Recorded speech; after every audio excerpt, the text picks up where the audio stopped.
Bonjour, je m'appelle Étienne, je fais un reportage sur le lancement de campagne du Parti communiste Front de Gauche pour les municipales 2014. Donc nous sommes devant le Palais de la Mutualité, à Lyon 7e. Nous allons rentrer pour voir ce qui se passe à l'intérieur.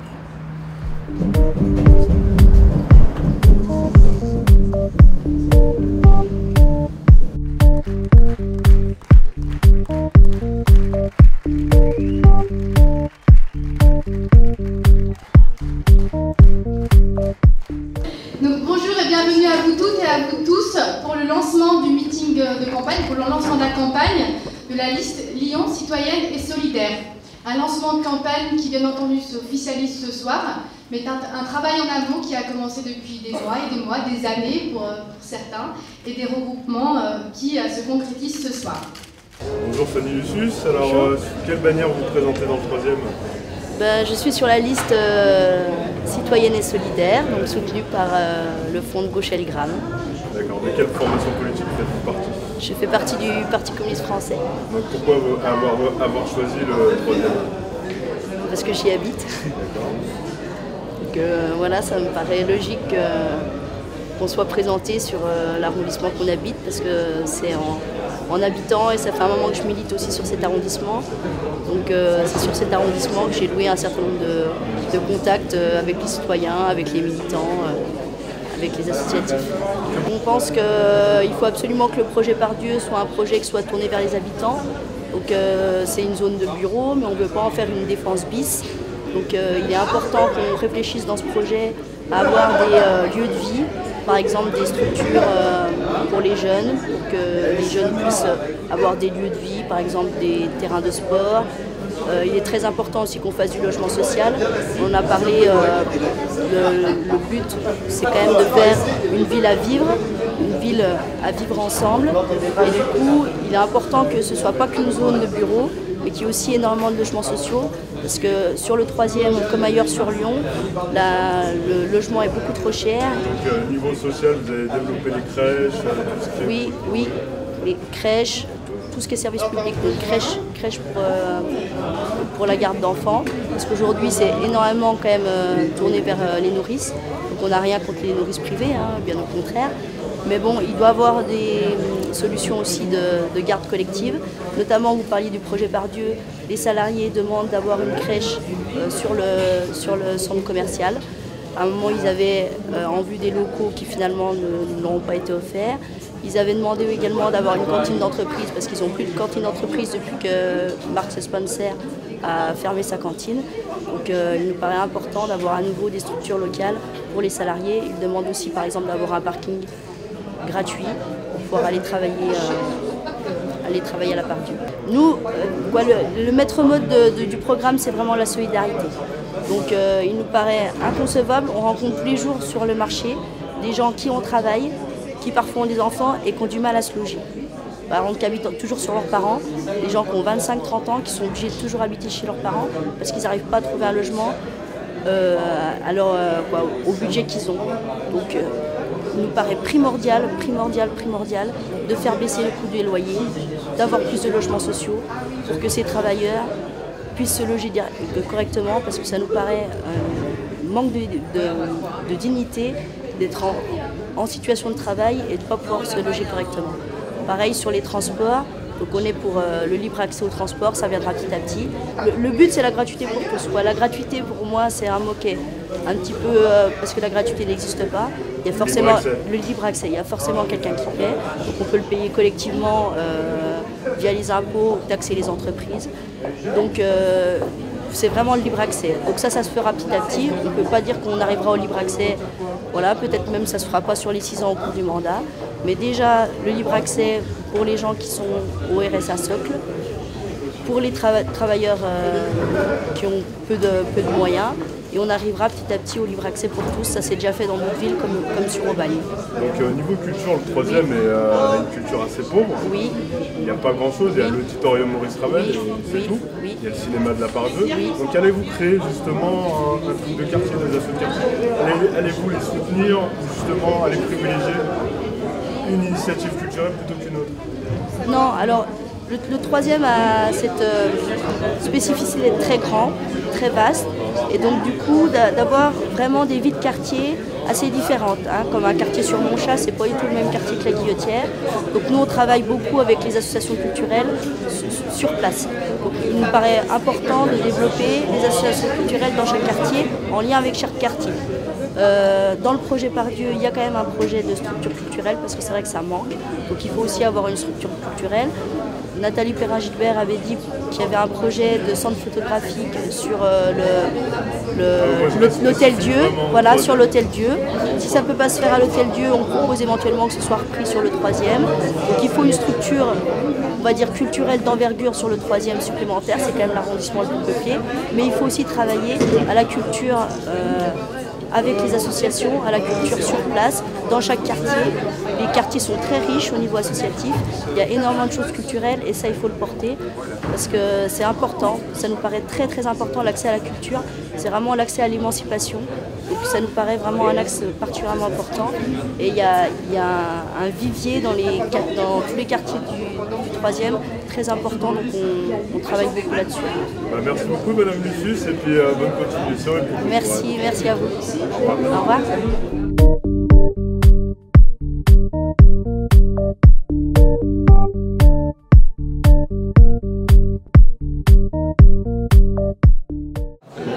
Bonjour Monsieur Cotarac, donc sous quelle bannière vous présentez-vous dans le 8e arrondissement? Sous la bannière de la liste citoyenne et solidaire. De quel parti politique faites-vous partie? Je fais partie du parti de gauche de Jean-Luc Mélenchon. D'accord, donc qu'est-ce qui nous donnerait plus envie de voter vous dans le 8e arrondissement? Qu'allez-vous faire? Qu'allez-vous nous proposer justement? Déjà, c'est ce que je disais tout à l'heure, c'est qu'avant même de changer sur le fond de la politique, on veut changer la manière en fait, de faire de la politique. On veut que les élus soient simplement les porte-parole. Sur le 8e, en fait, c'est déjà un arrondissement qui est très vaste. C'est le deuxième après le 3e arrondissement. C'est un arrondissement qui est extrêmement hétérogène en termes de catégories sociales. On a des quartiers comme Montplaisir qui sont plutôt favorisés et d'autres qui sont carrément délaissés comme les quartiers des États-Unis dans le sud de l'arrondissement. Nous voulons surtout homogénéiser ce quartier. On voit qu'il y a plein de rénovations urbaines qui se font partout et on voit que des arrondissements un peu périphériques, un peu trop populaires sont délaissés et c'est le cas, c'est l'exemple type du 8e arrondissement.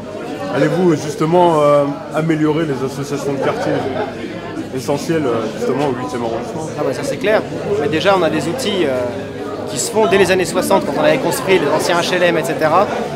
Il y avait par exemple des salles qui étaient réservées, c'était 1 mètre carré par foyer, par appartement, où les gens se voyaient, où les jeunes ils avaient un endroit pour faire ce qu'ils voulaient faire, des équipements pour faire de la musique, du sport, pour fêter un anniversaire, enfin tout. Aujourd'hui ça n'existe plus du tout. Avant on avait des gardiens, on dit ouais, c'est un peu vieillot les gardiens. Non, ça fait un lien social entre les gens, entre les familles, entre les foyers. Et c'est surtout, après c'est l'emploi. L'austérité, l'emploi, les services publics ils ont déserté, les transports c'est un peu mis de côté, les usines qui ferment dans le 8e c'est encore une fois l'exemple type. Voilà, c'est des arrondissements qui sont totalement délaissés et nous on veut pas simplement privilégier la presqu'île ou les centres commerciaux de Confluence, mais on veut privilégier les gens. Ouais, la culture après il y a deux choses, parce qu'il y a la culture qui descend un peu du haut. On dit allez voir. La culture bourgeoise et la culture populaire. Je sais pas comment, si c'est bourgeois ou pas, mais c'est celle qui tombe du haut. On dit allez voir, allez vous cultiver un petit peu. Mais je pense que c'est pas du tout comme ça qu'il faut faire. Il faut partir de ce que les gens vivent et ce que les gens de l'arrondissement créent en fait, et innovent. Et comme ça déjà ça aura plus de succès. Et puis ça développe les gens du quartier, l'arrondissement. Ça peut être aussi des bourgeois. Je dis pas que les bourgeois sont pas inventifs et créatifs. Et voilà, tout le monde avec l'égalité de chance pour créer, innover et faire en sorte que voilà, il y a un vivier et que ça vive. Niveau sport, donc dans le 8e il y a le club sportif du Loup, donc allez-vous les soutenir justement dans cette politique de formation, politique sportive quoi? Le sport, je ne veux pas faire le démago quoi. Voilà, c'est toujours un facteur d'intégration, c'est toujours un facteur de succès, etc. Mais le sport c'est pas seulement pour les gens des quartiers parce que vous parlez de ça. Voilà, à chaque fois on leur propose mais qu'est-ce que vous voulez, un stade pour jouer au foot, au hand. Voilà, faut pas les prendre non plus pour des débiles, moi je rentre pas là-dedans, il y en a peut-être qui diront ça. Moi je dis pas ça, je dis qu'il y a l'emploi, il y a l'intégration, il y a la culture, il y a la création. Après s'il y a le sport, tant mieux, pour former, pour avancer. Donc effectivement on va favoriser le sport, mais ce ne sera pas la priorité, puisqu'on voit que même dans le rugby, et même plus dans le rugby qu'aujourd'hui, la carrière professionnelle, bah, c'est souvent sponsor, c'est souvent le privé, c'est souvent, voilà, vous connaissez le processus, mais ça ne veut pas dire qu'après il y a d'autres clubs de foot amateurs, il y en a plein dans le 8e, il y a du ping-pong, il y a du badminton, on voit que là aussi c'est des gens du 8e et des clubs du 8e qui ont beaucoup de succès, donc voilà, il y a sport et sport, quoi. La présence de Christophe Boudot. Ah, j'ai pas peur parce que nous on a vocation à être majoritaire, donc on a peur de personne et encore moins de lui. J'ai juste peur d'une chose, c'est que il y a des problèmes de tranquillité publique, on va dire, dans le 8e. Et je sais très bien ce qu'ils sont en train de faire en ce moment, c'est qu'ils sont en train d'agiter les gens les uns contre les autres. Alors que nous, plutôt que d'agiter et de dire qu'il faut du répressif à tout prix, on veut une coordination entre les services, éducation, justice, police. On veut des manières efficaces pour gérer demain en fait, avec des agents de proximité municipaux qui règlent les problèmes locaux, avec lutter contre l'isolement, donc gardiens, faire des salles pour favoriser le lien social entre les gens, les jeunes, les vieux, la création encore une fois. Voilà, c'est par ce levier-là, par l'emploi, par la culture, par la création qu'on va gérer cette tranquillité publique plutôt que la répression et agiter les gens les uns contre les autres. Bah, merci beaucoup, M. Cotarac. Pas de souci. Merci, vous aussi. Au revoir. Au revoir.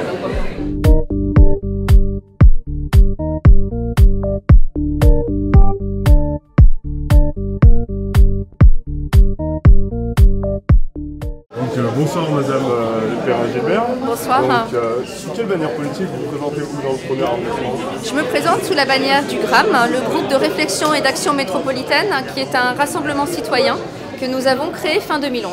Le moteur pour ces élections, c'est le renouvellement des personnes, renouvellement des pratiques, et puis c'est, je crois, aussi de rendre la ville à ses habitants, à ses habitantes, construire une ville pour tous, pour toutes, et construire une vraie ville à vivre, pas seulement une ville vitrine qu'on veut vendre et pour quelques-uns. Développer le logement social, mais aussi d'autres formes de logement. Nous voulons axer sur, par exemple, l'habitat coopératif, qui est une réalité qui existe dans d'autres villes d'Europe, qui existe très faiblement à Lyon. Donc nous voulons développer l'habitat coopératif. Nous voulons également créer un établissement public du foncier qui permette enfin de maîtriser le prix du foncier qui s'est envolé ces dernières années. C'est une préoccupation majeure des Lyonnais et des Lyonnaises qui ont de plus en plus de mal à acheter ou à louer sur Lyon aujourd'hui et qui de plus en plus partent sur des villes en périphérie. Je crois profondément qu'être élu, c'est être engagé. C'est être engagé sur le terrain, c'est être engagé auprès des habitants, c'est être engagé auprès des citoyens et des associations. Et je crois que si les élus se retirent de l'espace public, se retirent de l'engagement, eh bien c'est la démocratie qui recule. Et donc je continuerai, oui, à être engagé sur les thèmes qui me sont chers. Le droit au logement en fait partie, mais également le droit de vote des étrangers aux élections locales, également le droit aux soins, l'accès aux soins. Voilà, ça fait partie des raisons pour lesquelles je suis entrée en politique et je continuerai. Un des grands axes, une de nos grandes propositions concerne par exemple le 8e arrondissement. Je vais vous parler du premier ensuite, mais nous ne voulons pas que la maison de la culture parte du 8e arrondissement. Nous trouvons aberrant de mettre cet équipement encore à Confluence, encore dans ce quartier vitrine, et de déshabiller ainsi des quartiers comme le 8e, des quartiers qui ont besoin de grands équipements, qui fassent rayonner aussi ce quartier, ces arrondissements. Sur le premier arrondissement, l'idée est de développer des lieux de création. Ce sont essentiellement les lieux de création à Lyon qui manquent. On a des salles de diffusion, mais les artistes, que ce soit les peintres, que ce soit les musiciens, que ce soit les plasticiens, que ce soit les gens dans le théâtre, manquent de locaux pour répéter, pour créer. Donc nous allons comme ça mailler le territoire, et notamment le premier, mais pas que, de lieux dédiés à la création, à la répétition. Aujourd'hui, la ville de Lyon a tendance à mettre les friches artistiques en périphérie. Dessines, Vaux-en-Velin, loin du centre. C'est très bien qu'il y ait des friches, qu'il y ait des artistes partout dans l'agglomération. Il en faut évidemment à Dessines, évidemment à Vaux-en-Velin. Il en faut également au centre-ville. On ne peut pas seulement avoir les grandes institutions dans la ville-centre et pas de friches, pas d'artistes qui se rencontrent, qui travaillent, qui expérimentent. Et je me dis que sur le premier arrondissement, une friche artistique pourrait tout à fait trouver sa place. Pourquoi pas dans le cadre justement des anciens locaux des Beaux-Arts. municipalité? Allez-vous continuer la politique que Gérard Collomb a menée dans cette ville? Je me suis prononcée à plusieurs reprises contre la vidéosurveillance. J'ai voté contre la vidéosurveillance parce que je pense que la vidéosurveillance n'est pas un bon outil. Ce n'est pas un outil de prévention. En tout cas, toutes les études montrent qu'elles ne préviennent pas la commission de l'acte. Parfois, c'est vrai, elles permettent la résolution d'un certain nombre d'affaires, mais en tout cas, ce n'est pas du tout les caméras ne protègent pas, contrairement à ce qui est dit. D'autre part, c'est des outils qui coûtent extrêmement cher. C'est aussi des outils qui déplacent éventuellement les lieux de commission des faits, et ça veut dire que c'est une course sans fin, c'est-à-dire qu'il faut toujours en rajouter. Je suis beaucoup plus pour une politique de prévention, d'une part, développer les éducateurs, la présence des éducateurs et des éducatrices de prévention, travailler en tout cas avec les quartiers et les personnes référentes au sein des quartiers. Les grands frères, c'est vrai qu'il y a eu aussi dans le bilan des politiques de la ville, des DSQ, etc., des choses bien et des choses un peu plus à regarder. Mais en tout cas, des adultes référents, retrouver un regard social aussi dans la ville, je crois que c'est très important. Nous voulons aussi retrouver une politique municipale de proximité qui retrouve une fonction d'îlotage, c'est-à-dire qu'elles connaissent les gens, qu'elles soient en capacité de discuter avec les uns et avec les autres et de recréer du lien et qu'elles ne se transforment pas en une police nationale bis. Je crois que c'est ça le rôle d'une police municipale. Merci beaucoup pour votre intervention et puis bonne continuation. Merci. Merci à vous.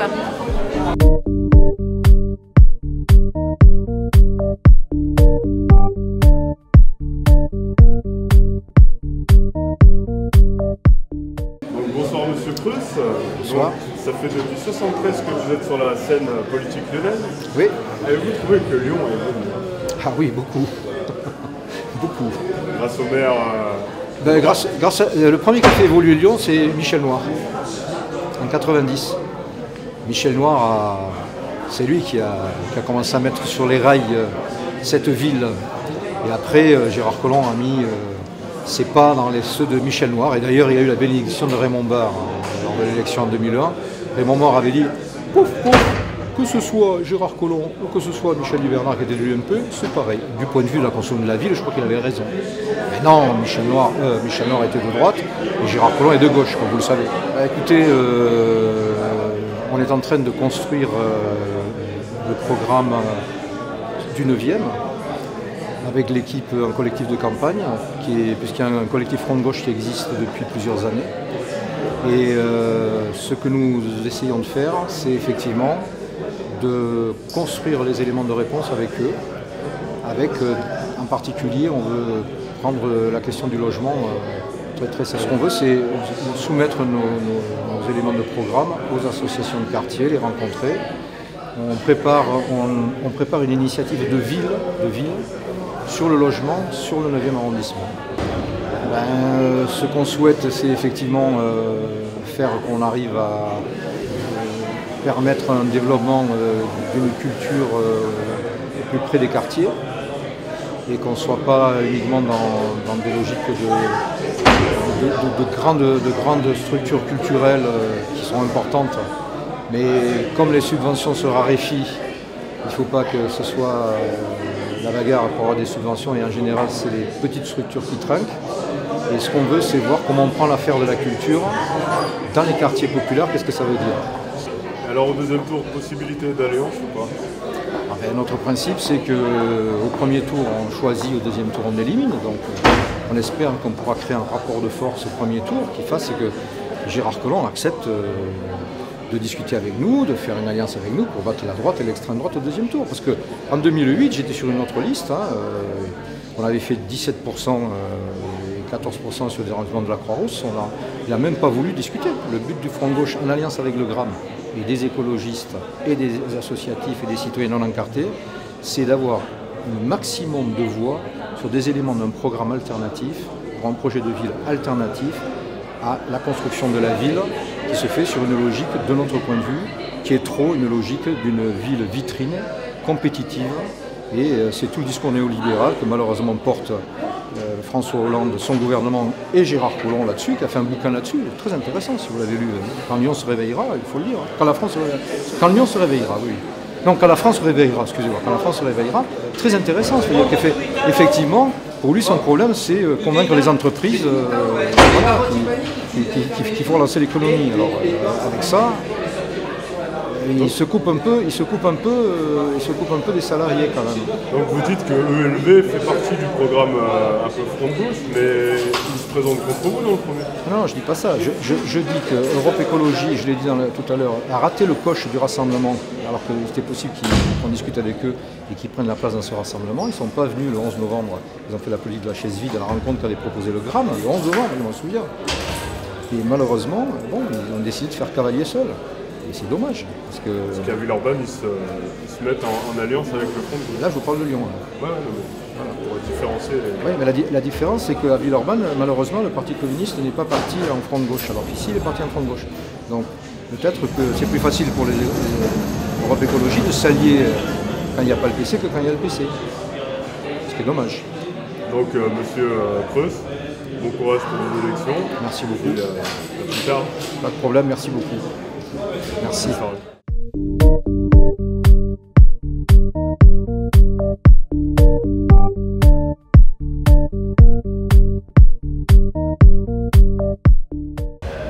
Bonsoir Madame Guittard, donc vous lancez la campagne municipale. Qu'avez-vous à nous proposer?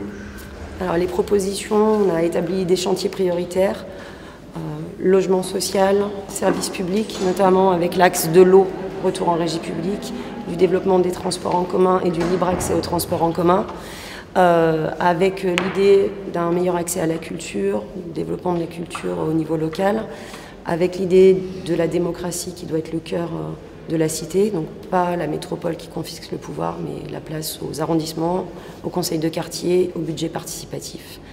Je crois que j'ai fait le tour des grands chantiers. Privilégiez-vous certains arrondissements que d'autres? Non, le souci de l'égalité, le souci de la solidarité, il s'exprime dans les 9 arrondissements. Il n'y a pas de population. D'abord, il n'y a pas d'arrondissement où il n'y a pas de couche populaire, il n'y a pas d'arrondissement où il n'y a pas de problème. Donc tous les Lyonnais méritent d'avoir des candidats Front de gauche Gramme qui portent les exigences de citoyenneté et de solidarité. Et tous les Lyonnais méritent d'avoir des élus qui combattent dans cette direction-là pour les 6 ans à venir. Donc, possibilité d'alliance au deuxième tour? On verra bien. On verra bien le score qu'on fait et ce qui conditionne les négociations d'entre-deux tours, c'est-à-dire quelle partie de notre projet est reprise par une liste avec laquelle on fusionnerait, etc. Après, je vous rassure, on n'est pas pour que la ville de Lyon retourne à droite. On est des gens responsables. Êtes-vous déçu que l'UNPA ne vous ait pas rejoint? On trouve ça dommage parce que nous, on essaye de construire le rassemblement le plus large possible pour transformer Lyon et pour donner une alternative aux Lyonnais. Sur le fond, sur le projet, on n'avait pas de désaccord, donc je trouve dommage qu'ils aient fait le choix de se couper du rassemblement et de partir tout seuls là où ils vont partir. Merci beaucoup pour cette entrevue, Madame Guittard. Merci à vous, à très bientôt.